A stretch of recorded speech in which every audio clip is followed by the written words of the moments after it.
മക്കയിൽ ജോലി കിട്ടിയ പിന്നെ എല്ലാ മാസവും 1-2 തവണയെങ്കിലും ഹറം പള്ളിയിൽ പോക്ക് അത് നിർബന്ധമാണ്. മറിയം വന്ന പിന്നെ പ്രത്യേകിച്ച്. കാരണം അവളെപ്പോഴും പറഞ്ഞുകൊണ്ടേയിരിക്കും മക്കത്ത് പോവാന്ന്. അവളുടെ കൺസെപ്റ്റിൽ മക്ക എന്ന് പറയുന്നത് ഹറം പള്ളിയാണ്. അങ്ങനെ ഞങ്ങൾ ഇത്തവണ ഹറം പള്ളിയിലേക്ക് എത്തി. അവിടെ നിന്ന് റൂഫ് ടോപ്പിലാണ് ഇത്തവണ നമ്മൾ നോമ്പ് തുറക്കാൻ വേണ്ടിയിരുന്നത്. നോമ്പ് തുറവിയും നിസ്കാരമൊക്കെ കഴിഞ്ഞ് ഞങ്ങൾ അവിടെ നടന്നു. ആദ്യമായിട്ടായിരുന്നു ഈ റൂഫ് ടോപ്പിൽ വെച്ച് കാവയുടെ ഇത്രയും നല്ലൊരു ബ്യൂട്ടിഫുള്ളായിട്ടുള്ള വിഷ്വൽ കാണുന്നത്. എന്ത് ഭംഗിയാണ്! നിസ്കാരമൊക്കെ കഴിഞ്ഞ് പുറത്തിറങ്ങി ഞങ്ങൾ ക്രൗഡിലായതുകൊണ്ട് തന്നെ മാളിലൂടെ പോകാൻ കഴിയുന്നു. പക്ഷേ ഞങ്ങൾക്ക് വഴിതെറ്റി തിരിച്ച് വീണ്ടും ഹറമിലേക്ക് വന്നു.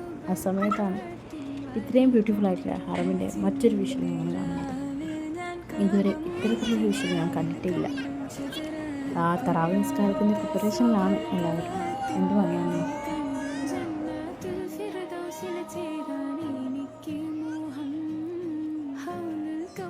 കൂടി